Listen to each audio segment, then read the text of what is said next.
My efforts are meaningless if the stars are not aligned.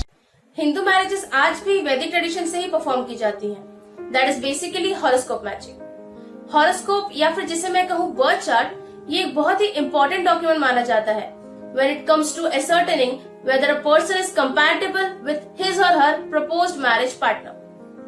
To be bride और groom के 36 गुणों को consideration में लिया जाता है by matching their horoscopes and then decide किया जाता है whether both of them are compatible to get married or not.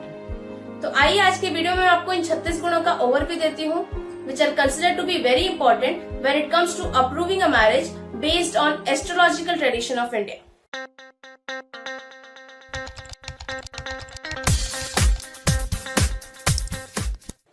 कुंडली मैच या गुण मिलन पहला स्टेप होता है इन इंश्योरिंग दी मैरिज कंपैटिबिलिटी।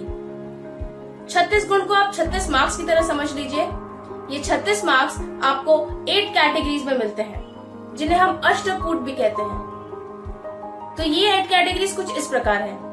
नदी 8 पॉइंट्स, भकुट 7 पॉइंट्स, गण 6 पॉइंट्स, मैत्री 5 पॉइंट्स, योनि 4 पॉइंट्स, तारा 3 पॉइंट्स, वस्य 2 पॉइंट्स, वरना 1 पॉइंट। 36 गुणों में से कम 18 गुण तो मिलने ही चाहिए for approving the marriage.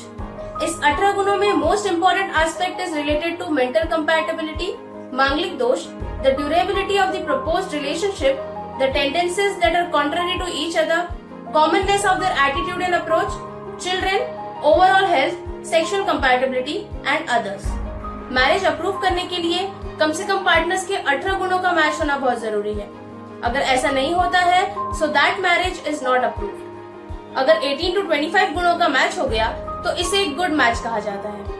26 to 32 गुणों का मैच हो गया तो इसे बेस्ट मैच कहा जाता है। और अगर किसी कपल का 32 से भी ज्यादा गुण मैच होता है, जो कि बहुत ही रेयर केसेस में होता है, तो इसे एक आइडियल मैच कहा जाता है बिकॉज इसमें कंपैटिबिलिटी हाईएस्ट होती है और ये एक बेस्ट मैच होता है। अब आ जाते हैं इस वीडियो के आखिरी टॉपिक पे, दैट इज अष्टकूट के डिस्क्रिप्शन पे। तो सबसे पहला है नदी। नदी कूट helps to physiologically match the couple as well as match their hereditary factors. नदी का मतलब होता है पल्स या nerve energies within the body बॉडी, जो फिजियोलॉजिकल और कुछ एक्सटेंट तक हेरिडिटरी फैक्टर्स को भी अफेक्ट करते हैं। अकॉर्डिंग टू वैदिक एस्ट्रोलॉजी अष्टकूट में 3 नदी होती हैं। पहला आदि मीनिंग विंड, दूसरा मध्य मीनिंग बाइल एंड तीसरा अंत्य मीनिंग फ्लेम। हम सब की इनमें से ही कोई ना कोई नदी होती है। अब अगर इन नदी का मतलब क्या है और ये कैसे हम पे प्रभाव डालती है, ये सब आप जानना चाहते हैं तो कमेंट करके बताइए और इस पे जल्द ही एक वीडियो आ जाएगा।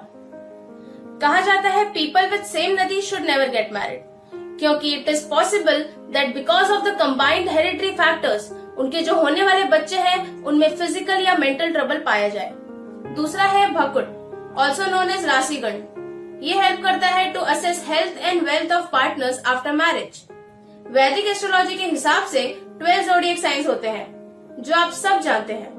भकुट कूट में इन 12 साइंस को कंसिडर करके ही कुंडली मैच होती है और मैरिज तभी ही अप्रूव होती है जब कपल की ज़ोडिएक साइन कंपैटिबल हो। तीसरा है गण, जो बताता है कि इंडिविजुअल्स में गॉड की क्वालिटी है, ह्यूमन की क्वालिटी है या डीमंस की क्वालिटी है। So basically गण आर ऑफ 3 टाइप्स, देवगण, मनुष्यगण और राक्षसगण। कहा जाता है कि सेम गण के लोगों को ही एक दूसरे से शादी करनी चाहिए। It's okay if Devgan marriage मनुष्यगण, लेकिन राक्षसगण को हमेशा राक्षसगण से ही शादी करनी चाहिए। नाउ फोर्थ इज मैत्री। ये बताता है कि कपल में फ्रेंडशिप का फैक्टर कितना होगा। फिफ्थ इज योनि, जो बताता है कि कपल्स में सेक्सुअल कंपैटिबिलिटी कितनी होगी। सिक्स्थ इज तारा, जो इंडिकेट करता है अ पर्सन्स लाइफ स्पैन और widowhood if any.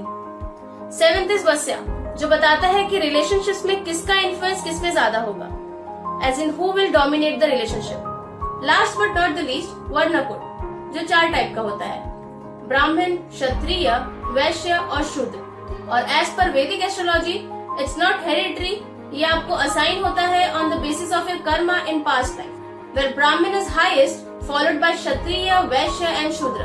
Also it is said that groom ka varna should always be higher or equal to bride's varna for a successful and long lasting marriage. If bride's varna is higher than groom's varna, so there is a possibility of problems in marriage.